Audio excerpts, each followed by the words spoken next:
श्री गण गणपते नमः। श्री गणेश की वंदना कर, दिन के स्वामी बुद्धदेव श्री गणेश तथा मां शारदे की आराधना कर, इष्ट देव का ध्यान कर, गुरुजनों को नमन कर अभिनंदन करते हैं आपका वरुण स्टोर द्वारा प्रस्तुत आज के दैनिक पंचांग।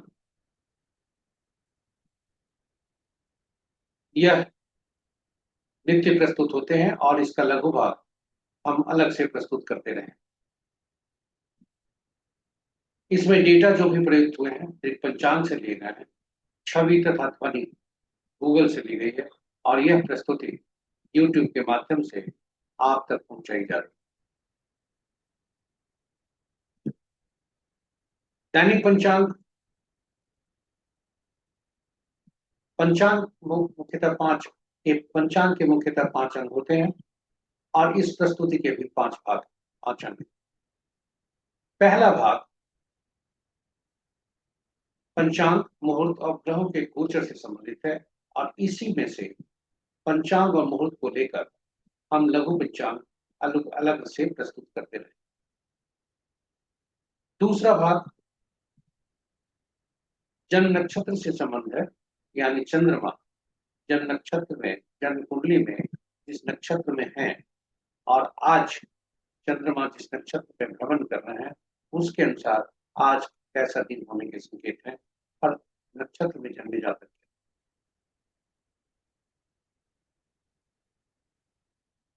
यह काफी उपयोगी है और इसे ताराबलन कहते हैं। मुख्यतः 9 तारा चक्र पद्धति पर यह आते हैं। विस्तृत चर्चा प्रस्तुति में। तीसरा भाग चंद्रमा जन्म राशि में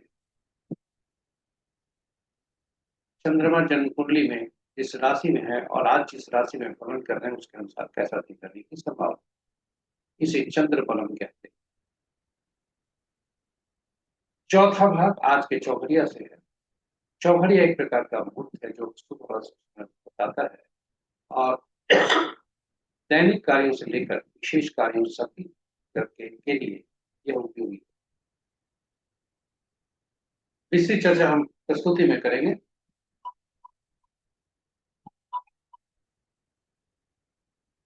पांचवा और अंतिम भाग प्रस्तुति का अंक ज्योतिष से संबंध है।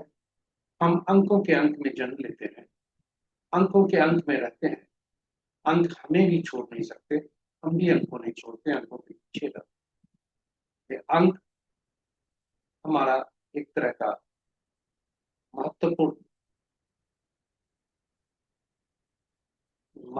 हमारे जीवन का एक महत्वपूर्ण वह अंक होता हुआ करता है और अंकों की दुनिया में हम ही रहते हैं। अंक के साथ हम रहते हैं, अंक के साथ हम। तो चलिए अंक ज्योतिष के अनुसार आज कैसा दिन करने की संभावना है उसके संदर्भ में आपको हम लेकर आएंगे और इसमें संक्षिप्त चर्चा अंक ज्योतिष को कैसे सीखें कैसे जाने। चलिए हम सभी भागों पर चलते हैं बारी बारी से। आप हमसे हमारे साथ बने रहेंगे क्योंकि हर भाग आपके लिए ज्ञानवर्धक और उपयोगी है, ऐसा हमने प्रयास किया है और आपका फीडबैक हम प्रस्तुति को बेहतर बनाते हैं। आपके फीडबैक के आधार पर जो आपके सुझाव मिलते हैं उसके आधार पर हमने बेहतरीन से बेहतर करने का कोशिश किया है और यह नित्य हम कर रहे हैं। तो चलिए पंचांग की तरफ चलते हैं और इसमें जाने के पूर्व जो सामान्य बोलचाल की भाषा में पंचांग शुभ और अशुभ मुहूर्त की तरफ हमें ले जाता है, उससे कहीं बढ़कर है। चलिए उसकी चर्चा करें। पंचांग केवल शुभ मुहूर्त जानने का माध्यम नहीं है, यह व्यक्ति की निर्णय क्षमता को सुदृढ़ करता है, आत्मबल बढ़ाता है। पंचांग प्रकृति और ब्रह्मांड की ऊर्जा के साथ संतुलन स्थापित करने में सहायक होता है, जिससे हमारे जीवन में शांति, समृद्धि और सकारात्मकता का संचार होता है। अतः पंचांग का अनुसरण करके हम अपने जीवन को अधिक सफल और समृद्ध बना सकते हैं। तो चलिए आइए पंचांग की अहम भूमिका को देखते हुए हम अपने जीवन में पंचांग का अनुसरण करके जीवन में शांति, समृद्धि और सकारात्मकता का संचार सुनिश्चित करते हुए जीवन को अधिक सफल और समृद्ध बनाए। साथ ही साथ साथ ही साथ साझा करें इस प्रस्तुति को अपने मित्रों, परिजनों तथा शुभेच्छुओं के संग, ताकि वे भी पंचांग का अनुसरण करके अपने जीवन में शांति, समृद्धि और सकारात्मकता का संचार सुनिश्चित करते हुए अपने जीवन को अधिक सफल और समृद्ध बना सकें। और उनके इस प्रयास में हम सब एक माध्यम बनकर पुण्य के भागी बने। तो चलिए चलते हैं दैनिक पंचांग के पहले भाग। स्वागत है आपका पहले भाग में। और आज का दिनांक 10 सितंबर 2025, माह अश्विन, पक्ष कृष्ण, विशाखा संवत 1947 विश्वसु, विक्रम संवत 2082 बलायु, और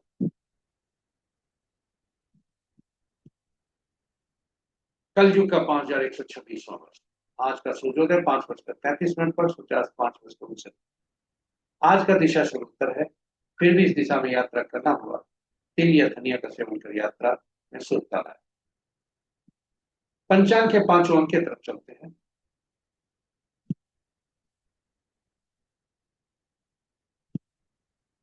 अब द्वार आज का बुधवार,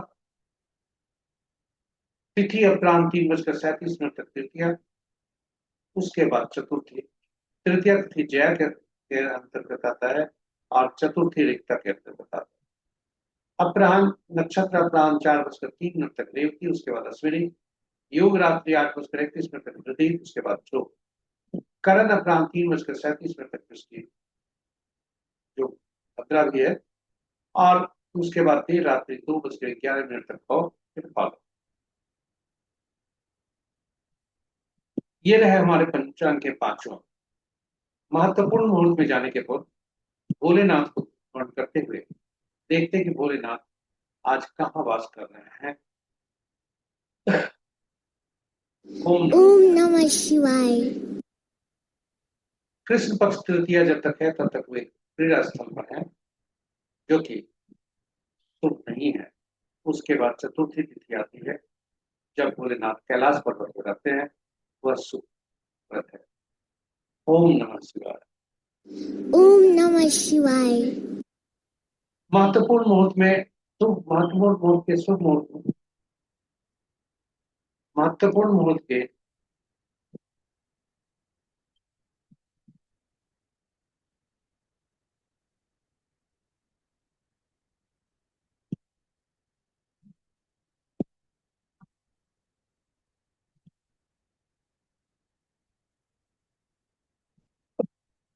महत्वपूर्ण मुहूर्त के शुभ मुहूर्त में अभिजीत मुहूर्त आज नहीं है।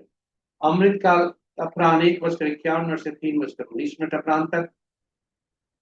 विजय मुहूर्त अपराह्न 1:50 से 2:40 तक। गोधूली विलय संध्या 5:59 से 6:22 तक। निशिता मुहूर्त देर रात्रि 11:23 से मध्य रात्रि 0:10 तक। रात्रि में किए जाने वाले पूजा पाठ, जब तब, साधना, तंत्र मंत्र आदि के लिए निशिता मुहूर्त श्रेष्ठ हुआ करता। अशुभ मुहूर्त में राहु काल सबसे प्रभावी हुआ करता है। राहु काल दिन के 11:46 से 1:19 अपराह्न तक। गुलिक काल 10:13 से 11:46 दिन तक। यमगंड प्रातः 7:07 से 8:40 तक। भद्रा आज के सूर्योदय से अपराह्न 3:37 तक। गंडमूल प्रातः 5:33 से कल के प्रातः 5:33 तक, यानी आज के सूर्योदय से कल के सूर्योदय तक। और जब भी कोई मुहूर्त एक सूर्योदय से दूसरे सूर्योदय तक रहता है, तो अहोरात्रि कहते हैं। पंचक प्रातः सूर्योदय से कल भोर 4:03। तो ये रहे हमारे महत्वपूर्ण शुभ और अशुभ मुहूर्त। ग्रहों के आकाशीय स्थिति को यदि देखें तो चंद्रमा मीन राशि में भ्रमण कर रहे हैं और आज मेष राशि में जाएंगे। साथ ही साथ मंगल देव कमजोर अवस्था में है, क्योंकि वे ही राशि परिवर्तन करने वाले हैं।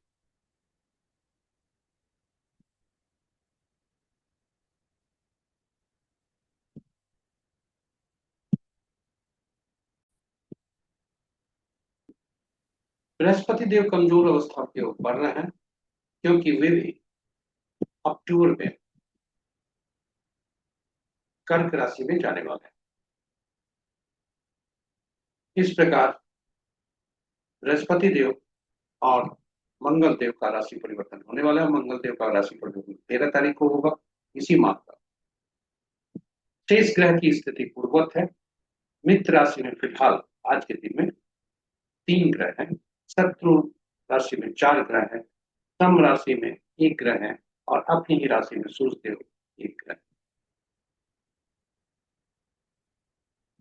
सूर्य की राशि में सबसे ज्यादा ग्रह 3 ग्रह हैं। बृहस्पति की राशि में 2 ग्रह हैं। बुध की राशि में 2। किसी भी राशि का राशि परिवर्तन, किसी भी ग्रह का राशि परिवर्तन नहीं। नक्षत्र के अनुसार यदि हम देखें तो मित्र नक्षत्र में 2 ग्रह, शत्रु नक्षत्र में 2 ग्रह, सम नक्षत्र में 2 ग्रह और अपने ही नक्षत्र में 3 ग्रह हैं। और वे ग्रह हैं चंद्रदेव, सॉरी, मंगल देव, बृहस्पति देव और शनि देव।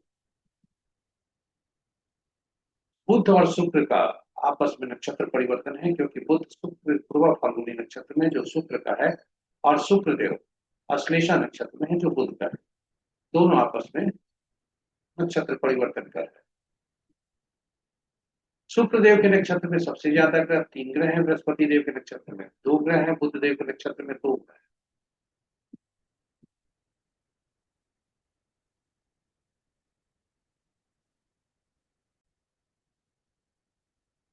इस प्रकार शुक्र देव के नक्षत्र में 3 ग्रह, बृहस्पति देव के नक्षत्र में 2 ग्रह, बुध देव के नक्षत्र में 2 ग्रह, सूर्य चंद्र राहु और केतु इनके नक्षत्र में कोई ग्रह नहीं और शेष ग्रहों के नक्षत्र में एक एक ग्रह। तो ये रहे हमारे पहले भाग की प्रस्तुति। आपको दूसरे भाग में ले चलते हैं जो नक्षत्र से संबंधित है। स्वागत है आपका दूसरे भाग में। यह चंद्रमा के गोचर से संबंध रखता है और जन्म कुंडली में चंद्रमा जिस नक्षत्र में होते हैं और आज जो भ्रमण करते हैं जिस नक्षत्र में, दोनों का ताल मिलकर यह निकाला जाता है कि आज का दिन जातक के लिए, किसी भी जातक के लिए कैसा होगा। यह मुख्यतः यह ताराबलम पर आधारित है और प्रस्तुत चार्ट में जो आपके समक्ष प्रस्तुत है उसके हॉरिजॉन्टल कॉलम में चंद्रमा जिस नक्षत्र में गोचर कर रहे हैं उससे वह संबंध रखता है, उसे संबंधित है। और ताराबलम के नीचे जो वर्टिकल रोज है उसमें चंद्रमा जिस नक्षत्र में जन्म कुंडली में है उससे संबंधित। ताराबलम मुख्यतः नवतारा चक्र पद्धति पर आधारित है, जो इस सिद्धांत पर है कि ग्रहों के मन नक्षत्र हुआ करते हैं और नक्षत्र का ग्रह का अपना कार्य नहीं करते, बल्कि ग्रह के नक्षत्र के अनुसार ही कार्य करते। और यह नवतारा चक्र पद्धति जातक के लिए, ताराबलम जातक के लिए आज के संबंध को रखता है और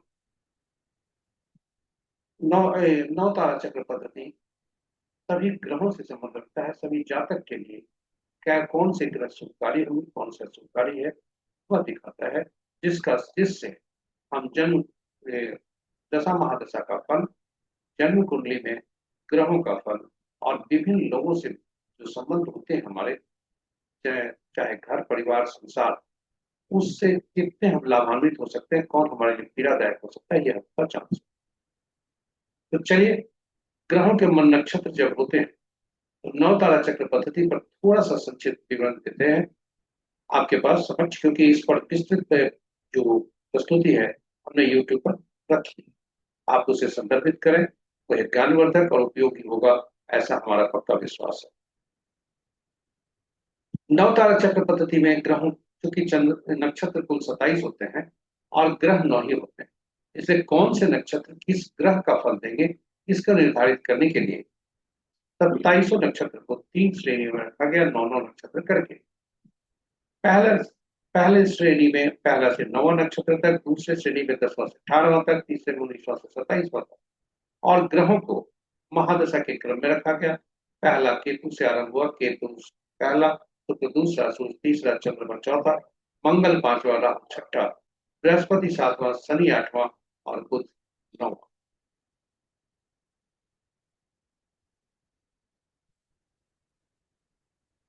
इस प्रकार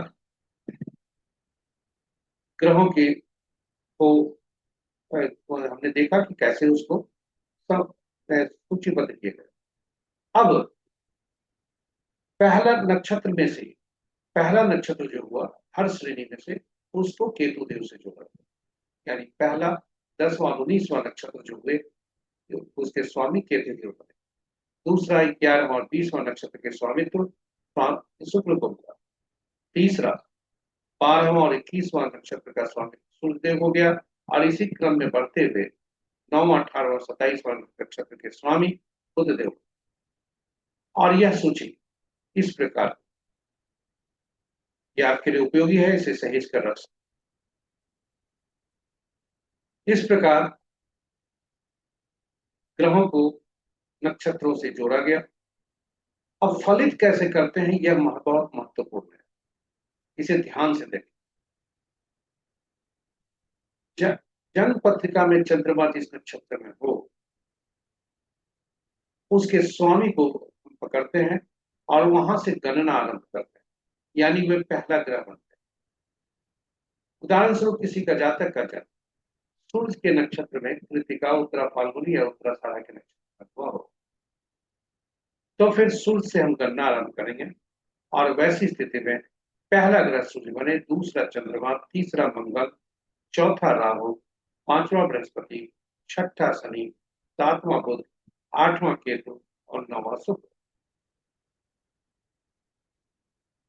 पहला ग्रह जो होते हैं यानी सूर्य देव के नक्षत्र में जन्मे जातक के लिए सूर्य देव खुद मिश्रित फल देते हैं, शुभ और अशुभ दोनों देते हैं।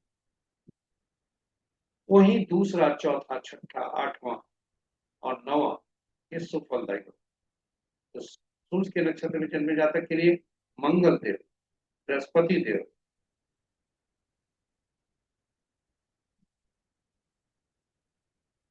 सूर्य के नक्षत्र में जन्मे जातक के लिए चंद्रदेव, राहु देव, शनि देव तथा केतु और शुक्र देव शुभकारी हो।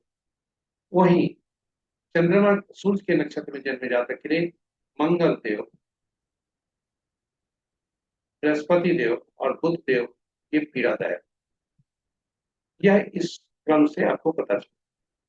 पहला ग्रह जन्म वह शुभ नहीं है, दूसरा संपत्ति का कारक है, तीसरा विपद, चौथा क्षेम, छठा साधक, आठवां मित्र, नौवां हित।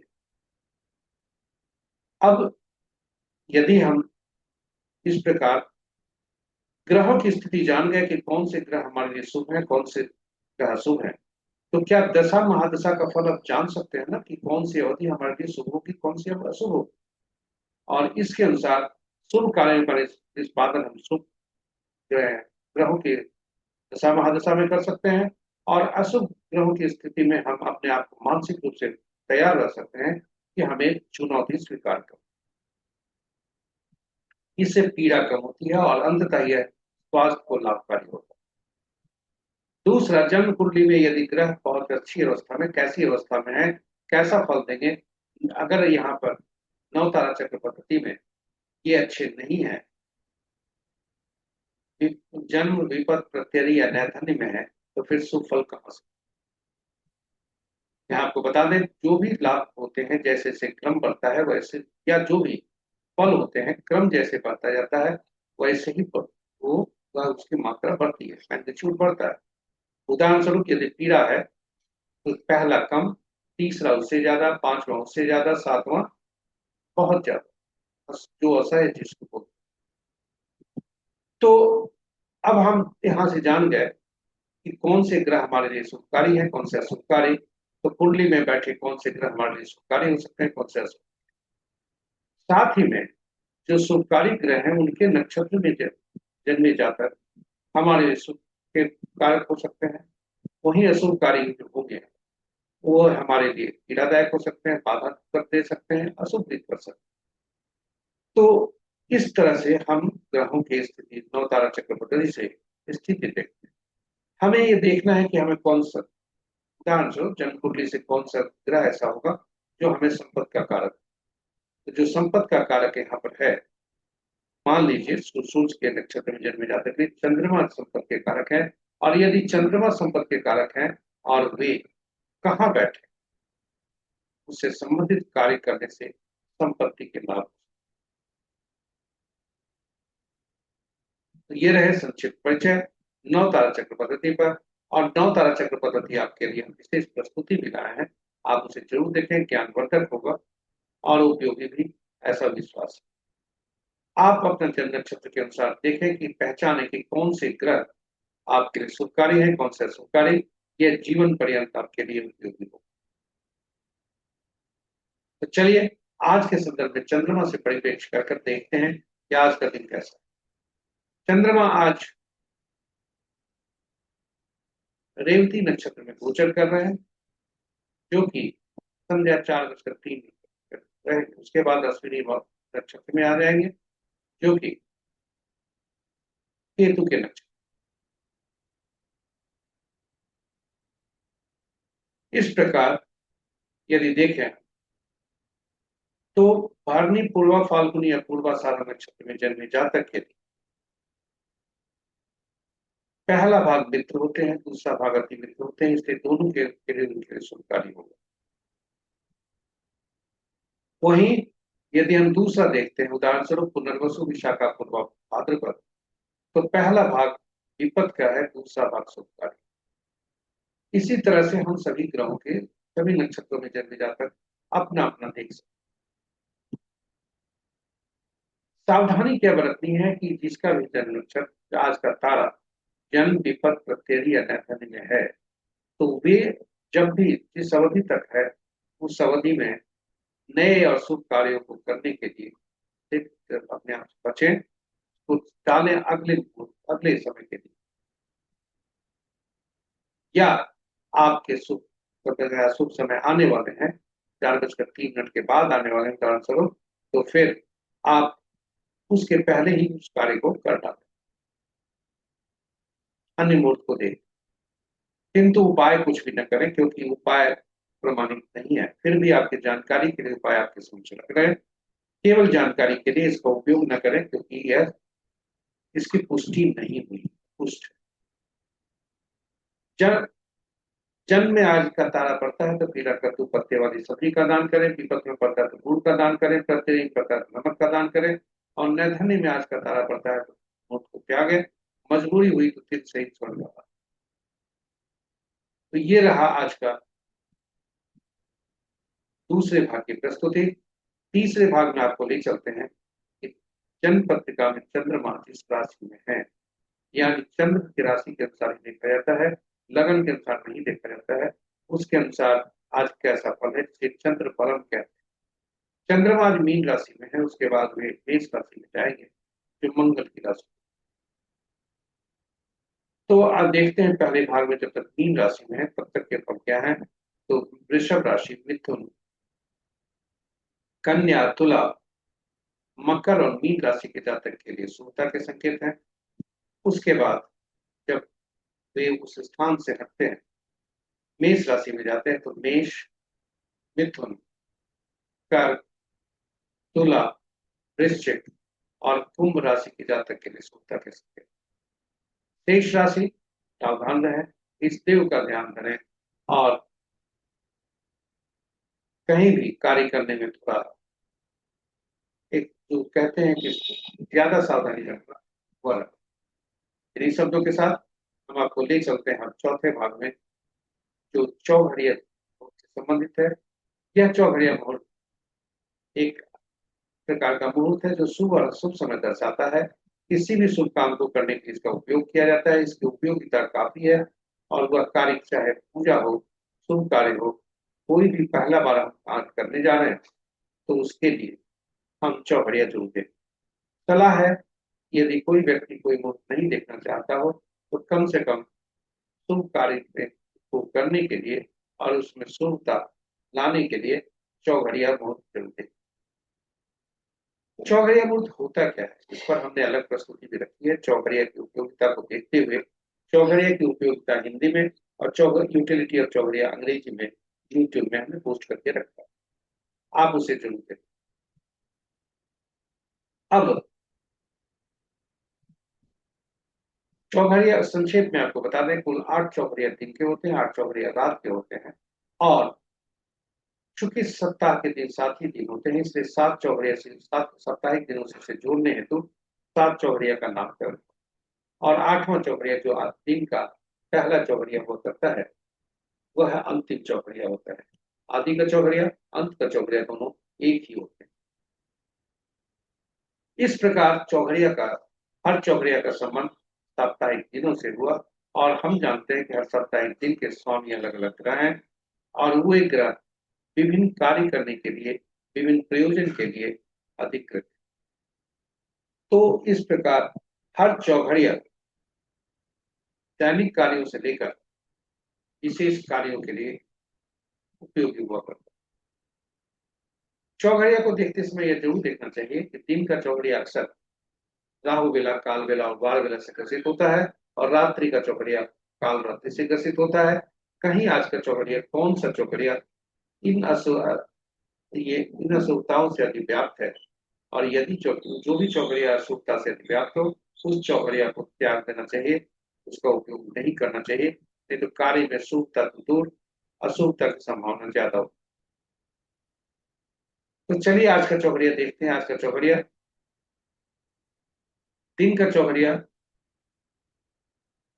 8:40 से 10:13 तक काल बेला से ग्रसित है, और 11:46 से 1:19 तक राहु काल से ग्रसित है। राहु काल तथा वार बेला से ग्रसित। आज का दिन बुधवार है, इसलिए लाभ चौघड़िया से दिन के आरंभ है, और लाभ चौघड़िया से दिन की समाप्ति भी है।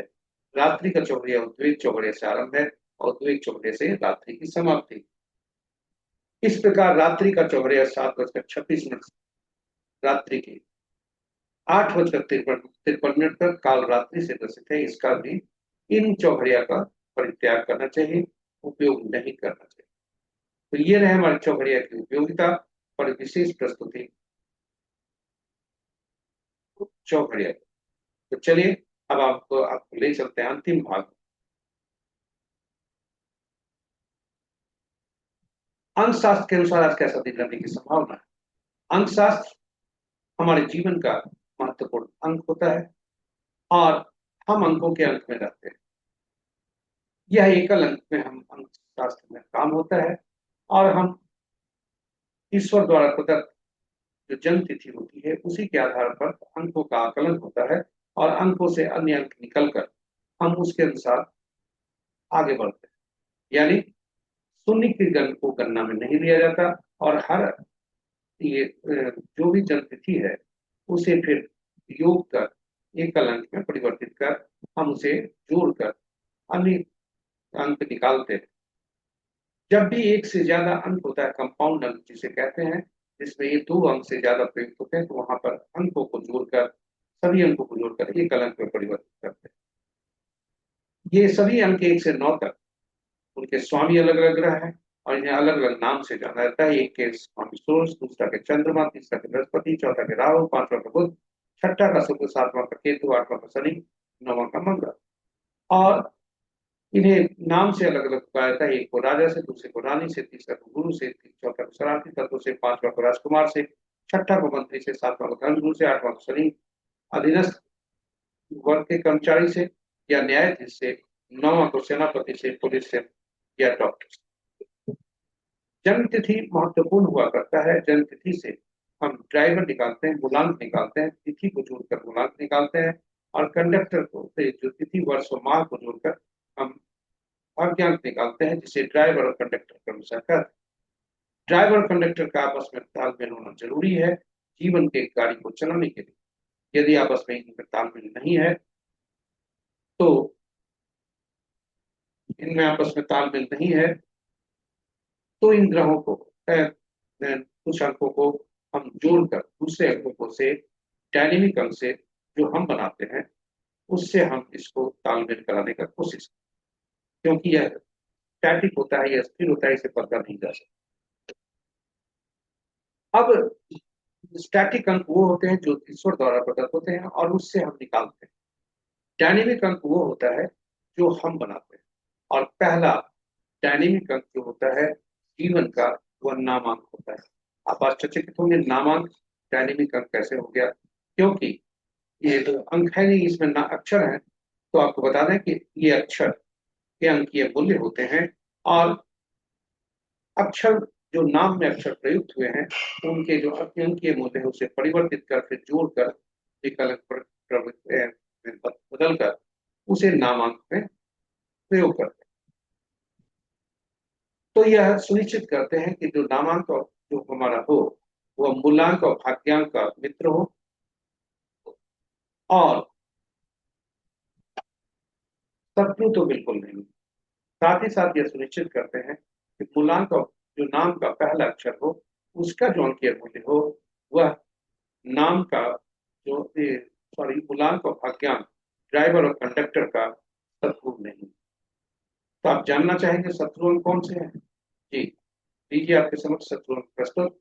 1 के 8, 2 के 4 6 8 9, 3 के 6, 4 के 8 9 4 2, 6 के 3 9, 7 के 7 9 3, 8 के 1 2 9 4 8 और 9 के 6 4 2 8 9। कुछ अंक आप देखेंगे जैसे 4 अंक, इनके 4 ही दुश्मन है, खुद अपने के ही दुश्मन है। 7 अपने के ही दुश्मन है, 8 अपने के ही दुश्मन है, 9 अपने के ही। और विभिन्न मूलांक और भाग्यांक जो अंक है उनसे अगर जो भी व्यक्ति हो, इनका मूलांक और भाग्यांक जो भी आता हो, उनका नाम का पहला अक्षर उससे नहीं होना चाहिए। उदाहरण स्वरूप किसी व्यक्ति का जन्म यदि मूलांक 1 है, भाग्यांक 8 है, तो आप देखें मूलांक और भाग्यांक आपस में निकट हो। ऐसे इसी जातक का जिनका हमने लिया है मूलांक 1 है, भाग्यांक 8 है, आपस में शत्रु हैं और नामांक भी 8 पर चला गया, इनके लिए समस्या का कारण बन सकता है। और साथ ही साथ आप देखें तो 8 के शत्रु 4 भी हैं, और 4 के शत्रु 8 भी हैं। तो इनके जो नाम का पहला अक्षर है वह भी 4 है, 4 अंक दे रहा है। यह भी अच्छी स्थिति नहीं है। इसलिए यह प्रस्तुति आपके लिए विशेष है कि जब भी नाम अपने नाम को चेक करें, अपने रिश्तेदारों के नाम को चेक करें तथा यह देखें कि कहाँ पर त्रुटि यदि है तो उसे सुधारने का प्रयास करें। साथ ही साथ नवजात शिशु को या नवजात शिशु के लिए आपके लिए उपयोगी होगा। आप उनके भविष्य के लिए मूलांक और भाग्यांक से तालमेल कर ही नाम को निश्चित। इन्हीं शब्दों के साथ हम आपको अब ले चलते हैं आज का दिन क्या कहता है। सितंबर 2025 माह में जो भी जातक जन्म लेंगे उनका मूलांक और भाग्यांक एक ही होगा। आज का तिथि 10 है, 10/9/2025, पूर्णांक 1, भाग्यांक 1, और 1 अंक का शत्रु कोई भी अंक नहीं होता, केवल 8 अंक से शत्रुता है। इसलिए 8 अंक वाले सावधान रहें। जिनका भी पूर्णांक, जिनका भी जन्म तिथि 8, 17, 26 को है किसी भी तारीख को, वे सावधान रहें, क्योंकि 1 और 8 में शनि रहती है, बहुत ज्यादा शत्रुता रहती है। हमने प्रस्तुति में दिखाया है कि 8 का प्रतिनिधित्व आप हमारे अधीनस्थ कर्मचारी होते थे, हमारे काम करते हैं, नौकर होते हैं, साथ ही साथ समाज के नीचे तक के तबके लोग जिनका सरकार से संबंध थोड़ा कड़वा होता है। और इतना ही नहीं, न्यायाधीश, न्यायालय, उनका भी सरकार से पंगा रहता है। इसलिए आप यहाँ साबित होता है 1 से 8 का। और न्यायाधीश तक जो है, चूंकि ये 8 1 अंक से इनकी शत्रुता रहती है, इसलिए आज का दिन 8 अंक, केवल 8 मूलांक वाले जातक के लिए जिनका जन्म तिथि 8, 17, 26 तारीख है, उनके लिए दिन में शुभता के संकेत हैं। शेष अंकों के लिए आज दिन शुभ है और शुभता के संकेत मिल रहे हैं, क्योंकि सभी अंक से अति में। इन्हीं शब्दों के साथ हम आज सभी को शुभकामना देते हुए हम इस प्रस्तुति को यहीं पर विराम देते हैं, और आप हमारे साथ बने रहे इसके लिए बहुत बहुत धन्यवाद। उम्मीद आशा करते हैं कि आप हमारी हर प्रस्तुति आपके लिए लाभदायक होगी और ज्ञानवर्धक। उपयोगी। यदि चैनल को पहली बार देख रहे हैं तो हमारे चैनल को सब्सक्राइब करें, साथ ही साथ नोटिफिकेशन बटन को दबा दें, ताकि आपके के लिए सुविधा कर सके, ताकि आपको हमारी हर प्रस्तुति की सूचना मिल सके और आप उसे लाभान्वित हो। साझा करें प्रस्तुति को अपने मित्रों, परिजनों तथा शुभेच्छुओं के साथ, ताकि उनके जीवन में भी विभिन्न प्रस्तुतियों के सुविधा मिल सके, वे भी उपयोग कर अपनी सुविधा को सुनिश्चित कर सके। तो चलिए आज विराम लेते हैं, कल तक के लिए, तब तक के लिए बुद्धदेव अ, बुद्धदेव श्री गणेश ब्रह्मा शारदे से विनती करते हैं कि आपके लिए आप पर आशीष बरसाए और आपका दिन शुभ। जय बुद्धदेव, जय श्री गणेश, जय मां शारदा।